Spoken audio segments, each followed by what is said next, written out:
Okay, sa mga umiinom ng amlodipine, papanoorin nyo to para sa high blood. Linya natin to bilang internist at cardiologist. Marami nagtatanong sa akin. So, paano dapat ang tamang pag-inom? Sino dapat uminom? Favorite kong gamot ito. At sino yung bawal uminom? Diba? Pero lagi ko nga sinasabi, payo lang yung sa akin. Diba? Ang pinaka-final decision ang doktor ninyo. Siya magdi-decide. Kung gusto niya amlodipine, losartan, metoprolol, at kung ano pa man, siya magdi-decide. Pero sa akin, marami kayong matututunan. Kung nabigyan kayo ng amlodipine, kasama siya sa group ng calcium channel blockers. Okay? Calcium channel blockers, ginagawa niya, pinapabuka yung mga arteries, yung mga ugat. Pareho sa losartan, binubuka din. Ang ending nila, kadalasan may pin sa dulo. Amlodipine, felodipine, isradipine, nicardipine, nifedipine. Lahat may pin, meron pang lasidipine. Maganda siya sa mataas na blood pressure. Yan ang maganda siya. Kung merong mga sakit sa dibdib, sakit sa puso, bara sa ugat, pwede siya.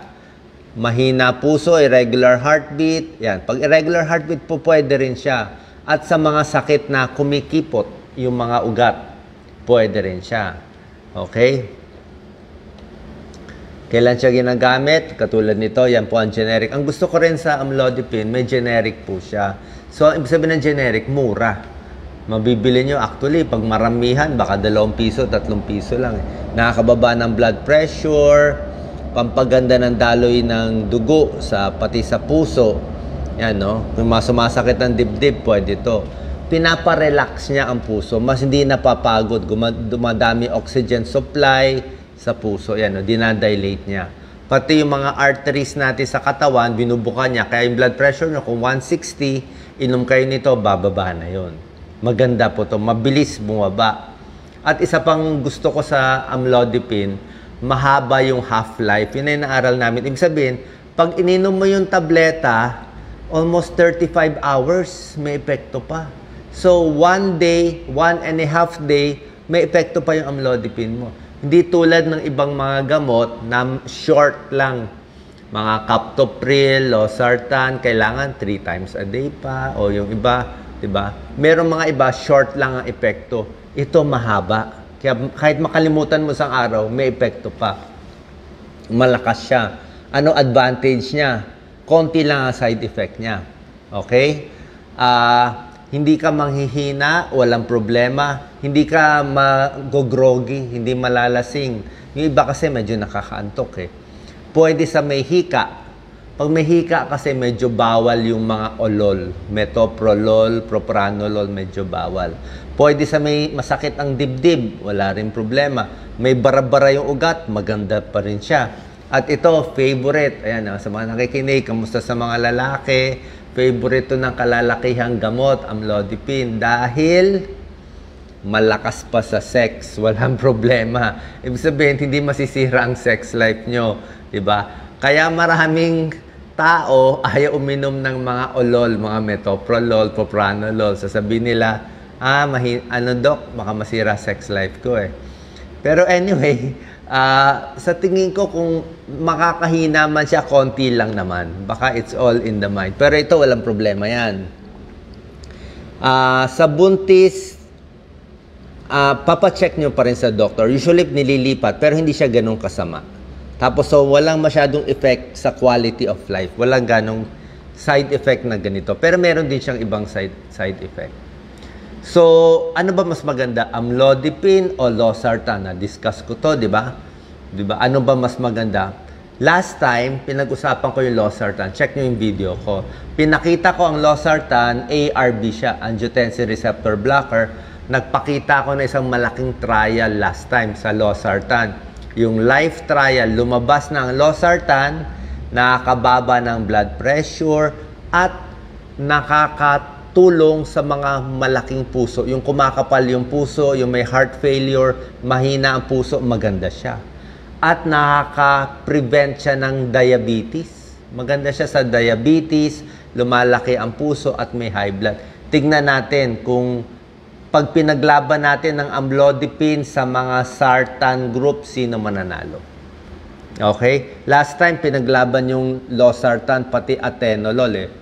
O, tingnan natin Ano lang to, lalaliman ko konti pasensya na. Kaming cardiologist, mahilig ako sa trial, minimemorize ko lahat to. Last time, tinuro ko na yung losartan, tinalo niya ang mga olols, atenolol. Nanalo siya sa pagbawas ng heart attack, pagbawas ng stroke, at pagkamatay. Mas panalo siya. Tinalo niya to. Diba? Parang boxing yan eh. Ngayon, paglalaban natin yung mga sartan, pati amlodipine. Tingnan natin kung sino mas panalo. Ang ganda nitong trial po. Value trial, 15,000 people. Pag may ganitong trial, sa aming mga doktor, para siyang Supreme Court ruling. Hindi to madadaya kasi talagang libo-libo eh. Tsaka mahirap na mabago. 15,000 patients, pinalo up, 4 years, 5 years, talagang massive study, worldwide pa yan. Kaya kung ano man resulta, halos ganun lagi ang result. Diba? Big. So, 15,000 people, finalo up, pinaglaban ang amlodipine sa isang sartan, ang pangalan valsartan, kapatid ng losartan. Tinignan sino ma-heart attack, sino may stroke, sino mamamatay, sino magkaka-diabetes. Valsartan 80 mg versus amlodipine 5 mg. Sa blood pressure, 140/90 pataas. Tingnan nyo. Tingin nyo sino mananalo. Chinek nila. Sino ma-heart attack? Mas marami ba sa amlodipine group or valsartan? Tingnan nyo. After 1 year, dikit ang laban. 2 years, dikit. 3 years, 4 years, 5 years, patas. Tabla sila. Parehong maganda, amlodipine and valsartan, magpabawas ng heart attack at pagkamatay. Pag hindi uminom ng gamot, ganito yan. Maaga namamatay. Usually, 9 years earlier namamatay. Ganun po yun. Kaya nga sa abroad, sa US, sa Japan, maraming gamot, mahaba buhay nila. Nakaka-100 yan. Sa Pilipinas, 70 lang ang life expectancy natin dito on the average. Check nyo po. Diba? Kaya nga maganda itong mga gamot. Sabi ko lang, magbigyan lang natin ng murang gamot yung mga probinsya. Nako, bagsakan lang natin libong libreng gamot. Haba na buhay niyan eh. Diba? Ganun lang kasimple yan. Mura pa to. So, nung pinaglaban yung amlodipine sa valsartan, chinek nila sa diabetes. Diba? Diba magaling ang sartan sa diabetes? Ang nanalo ay panalo ang mga sartan. Ang nakakainom ng valsartan ay less magkakaroon ng diabetes in 5 years. 13% lang nagka-diabetes. Yung mga naka-amlodipine, 16%. So, kung takot kayo sa diabetes, medyo mataas ang blood sugar, mas maganda yung mga losartan at ibang sartan. Okay? Sabi ko sa'yo, tabla dito. Pero hindi pa tapos ang usapan. Tingnan natin sa lakas ng magpababa ng blood pressure. Yan ang gusto natin, di ba? Sino mas mabagsik, magpababa? Lagi ko sinasabi, pinakamalakas tong amlodipine. Tingnan nyo, blood pressure. Yan, no? Sa amlodipine, from 155 on the average, libo-libo tong chinek, mas bumaba ang blood pressure. Oh.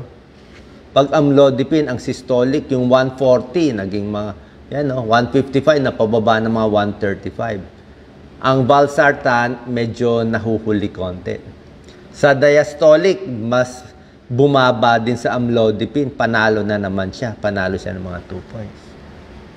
Kaya nga sinasabi ko, kung kayo ay talagang super high blood, 200 ang BP, matigas ang ulo, amlodipine, kaya yung blood pressure nyo.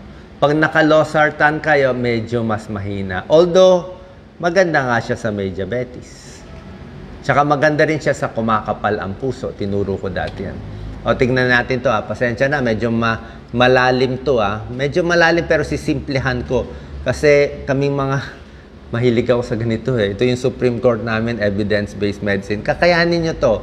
Ang ibig sabihin lang nitong linya, sa 15,000 people, pag nandito yung linya, nandito yung blue, panalo ang valsartan. Pag nandito sa may kanan, ang blue, panalo ang amlodipine. Tignan mo sa diabetes. Pag may diabetes ka, pang valsartan ka, panalo. Kung may heart failure ka, lumalaki ang puso, tulad ng tinuro ko last time, panalo pa rin ang valsartan. Kung kumakapal ang puso mo, may left ventricular hypertrophy sa 2D echo. Pero kung gusto mo mas malakas bumaba yung blood pressure para hindi ka ma-heart attack, para hindi ka ma-stroke, kita mo, mas panalo si amlodipine. Kasi nga, bakit siya mas panalo? Kasi mas malakas siya magpababa ng blood pressure. Mas hindi naman na-stroke dito yung tao. Kaya yung iba gusto, edi i-combine nyo na lang kung gusto nyo. Pwede rin naman. Nakita nyo ha? So ano pagpipilian nyo? Bahala ang doktor nyo. Siya magdi-decide. Meron din namang side effect ang amlodipine. Ano yung pinaka-common na side effect? Yung pagmamanas. Bakit ka nagmamanas? Kasi nga, pag may naka-amlodipine, lagi ko sinasabi, titingnan ko ang paa, manas ba? Kasi nga, sa lakas niya magpabuka ng mga artery, lumalabas din yung mga fluid sa paa, nagmamanas. Sa lakas niyang magpababa ng blood pressure, magpabuka ng artery, namumula-mula na yung muka.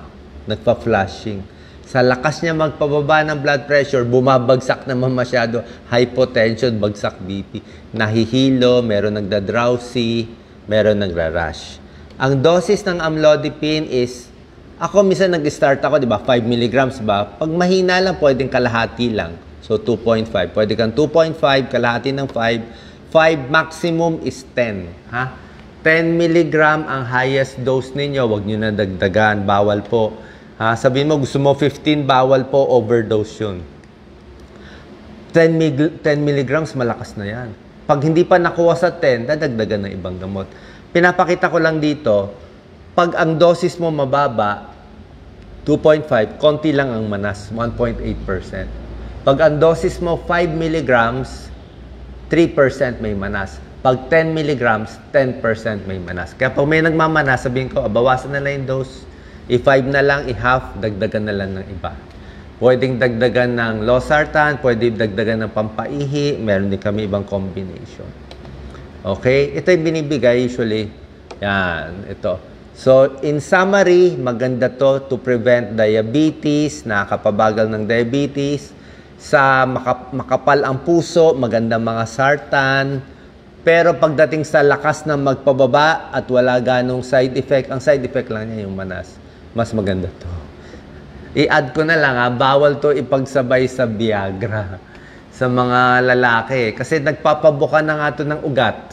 Sasabayan mo pa ng Viagra na nagpapabuka, baka sumobra buka yung mga ugat. Okay? So ending natin, consult your doctor. Sana po nakatulong tong video natin para sa